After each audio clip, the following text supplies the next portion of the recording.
I love that drink. Hello everyone, buckle up, because it is time to talk about the Dragula 666 finale episode. We are finally talking episode 10.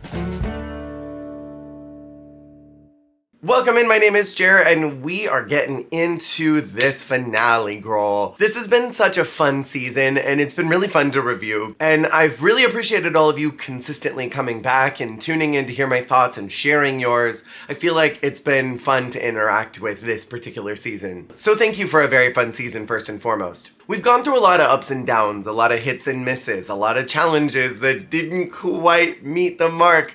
We've had a lot of challenges that really exceeded expectations. This being the mixed bag contestant list really, I think, showed this season, with not knowing what to expect from the performers, what they were going to bring, but we did get some very consistent concepts from each one of our finalists throughout the entire season, and that was lengthily discussed in this finale. The episode begins with Asia finally airing out that she's been in alliance with Pi the entire time, and it suddenly clicks to Auntie why Pi was so flighty about their alliance that never actually happened, but in Auntie's brain it was in full force, and they were ready to take Asia out. The ghouls are then called to the main stage where the Boulets are in the tiniest Betty Page wigs that I have ever seen in my life. No shade to the Boulets, they are fierce always, but that was like one bag.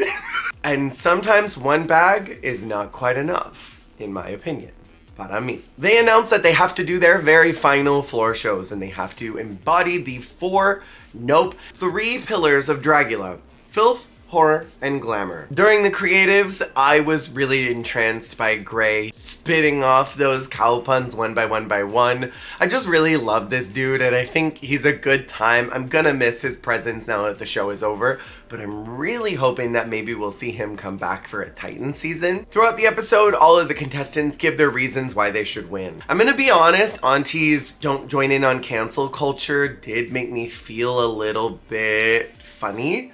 I think there is something to say about cancel culture and not just immediately jumping down someone's throat for something they said, allowing them the space to grow and learn, but we should be holding people accountable. If someone says something that's icky, if someone says something that is problematic, if someone says something that is damaging, you call them out and make sure that they are held accountable to their actions. Give them the space to learn and grow, don't just cut them off completely. But I don't know if the wording was necessarily spread in the way that I think was helpful for people to hear. And Asia talks about how she's been trying to get on the show for a while, and this really feels like her time. Speaking of people who are trying to get camera time, and then it's discussed that each one of these ghouls do a particular pillar of Dragula the best.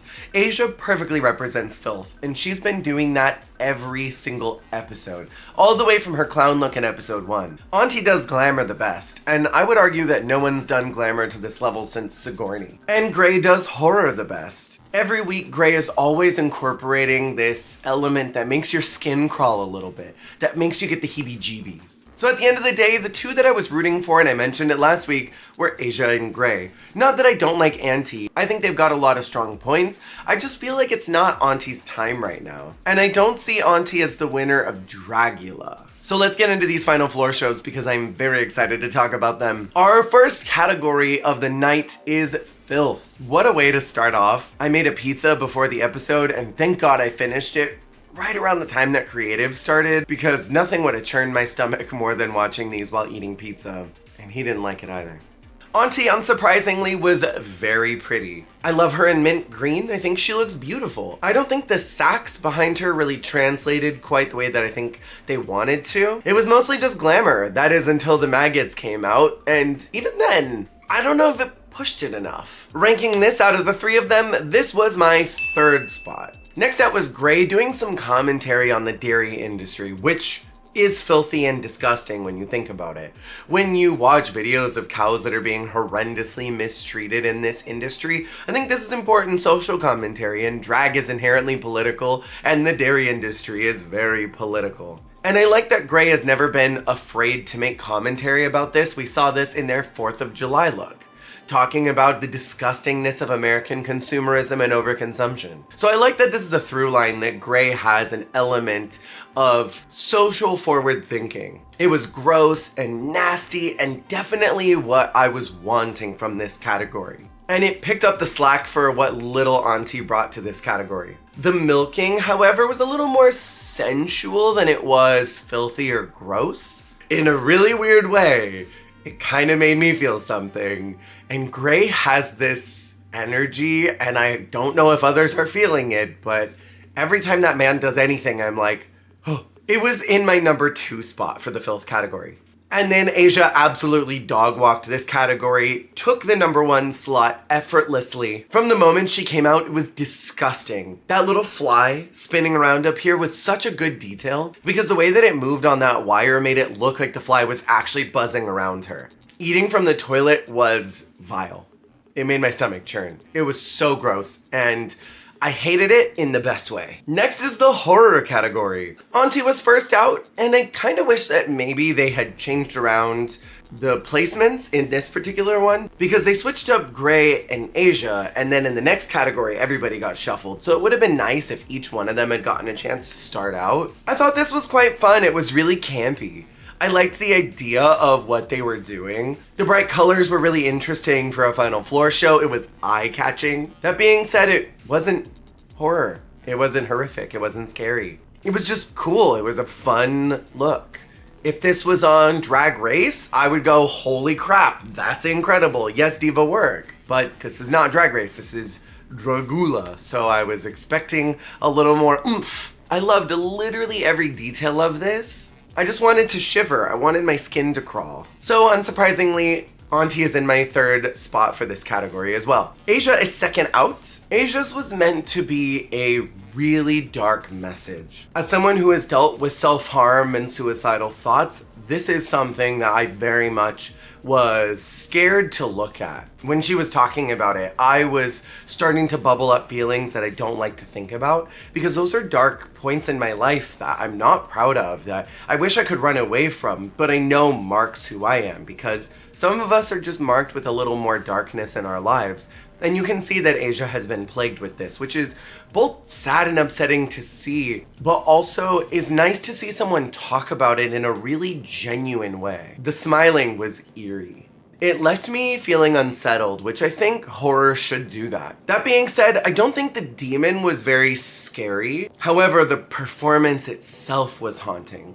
Sitting in the schoolroom, writing the note down. It was sad, it was from the heart, it was a genuine fear and terror, and it allowed us to open up into the heart of the performer, and nothing is more powerful than that. That being said, it was my number 2 out of this category, because while it was unsettling, there was one that scared me just a little bit more. Grey came out and scared the shit out of me the moment the lights hit it. The hooks and the flesh pulling. It was video game horror.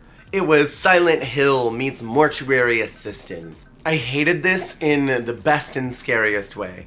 I wanted it to go away because it scared me to my core. It was genuinely very terrifying. And then the mask came off and it was all bets off the table. Like, it was Grey for me. The skull and the flesh showing was horrifying. I felt unsettled, and that's exactly what I wanted. Grey took the number 1 spot in the horror category for me. Our very final category is glamour, and Grey gets to start us out this time. I was kind of surprised at how glamorous and pretty this was. Male glamour is something that's hard to do. You go suit and tie. That's the generic idea. You see it at the Met Gala every year, where these men come out and find new ways to disappoint us with their looks, going above and beyond by rhinestoning one singular stripe of a tie. However, Grey masterfully mixed this masculine and feminine concept, and they talked about how their drag has become so much more queer over their adult life. And I really love that messaging because I'm sure that there's a lot of people who can recognize that and identify with that feeling. Plus, this was a fun callback to the promo, using the exact same face. It was like the fully evolved Pokemon that had taken this journey through the region, gone through all of the routes, and came out at the top of the Elite Four, beating the champion and being the winner.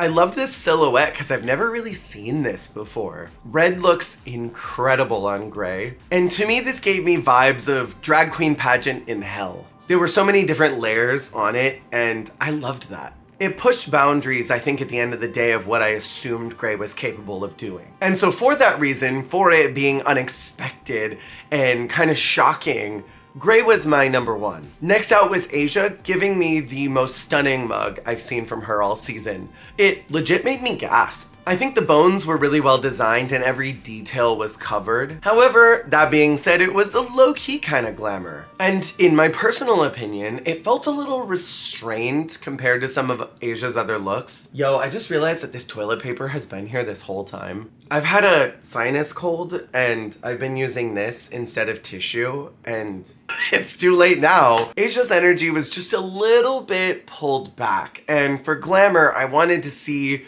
that fully realized monster, and I don't know if we necessarily got that. And so it took the number 2 slot for me. Auntie was last out and surprised me that she was so low in the glamour category because Asia excelled in filth.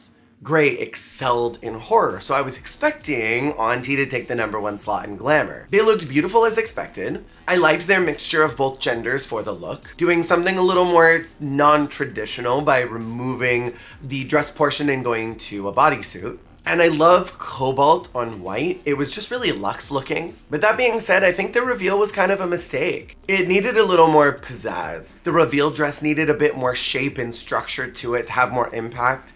And the bodysuit was just sort of flat. I'm gonna go get my drink ticket now. And I was surprised that this was so low in volume and scale in comparison to what I was expecting. I was expecting giant silhouettes and pageantry and huge gowns and over-exaggerated everything brought up to a 10, and we got a 4 or a 5 in volume. So I'm tackling this like golf rules. Whoever's got the lowest score is the one who won. In order, Grey is sitting at 4 points, Asia is sitting at 5, and Auntie is sitting at 9. Which means, based off my scoreboard, that Grey was my winner by 1 singular point. And then we saw their actual finale looks, and Grey's blew me out of the water. I was kind of bummed that we didn't get a proper floor show for these, and we only got to see a little glimpse of what the two of them were wearing, but Grey looked striking. At the end of the day, the one who made the biggest impact on me all season was Grey. I mentioned it last week during the DBD challenge that Grey has always managed to stamp their brand week after week after week, always incorporating their signature gray matter into their look, bringing this restrained energy to the cauldron as they focused and then dominating on the main stage. Very similar energy to Victoria. Whereas Asia provided some powerful looks throughout the season, but there were some that looked like they kind of threw in the towel a little bit. I'm thinking about the D&D challenge. I'm thinking about the Ghost Train challenge. I'm thinking about even the Monochromatic Monsters challenge. These weren't strong or powerful looks, and even though their brand stamp of their bones being shown was there, I just didn't feel that same power that I felt from Grey week after week after week, where even the challenges that it didn't seem like Grey was really necessarily great at, they still excelled. They pushed themselves outside of their box and always tried to deliver something new, a silhouette that we hadn't seen. Pushed the idea of gender, of femininity, of masculinity. They showed that even in their final floor show. And I think excelling in a category that was unexpected, like glamour, in a way that maybe I was only expecting them to do well in the horror category. Just like I was really only expecting Asia to do well in filth and kind of surprised me in the horror category. Yeah, I think I just was a little more impressed with Grey throughout the season. And that's not to say that I think that anything negative about Asia, because I was rooting for her from the beginning of the season. I was very into that initial look. But I think I've just been wanting Grey to get it a little bit more throughout the season as I've seen them push themselves in ways I wasn't expecting them to. At the end of the episode, Asia is the winner.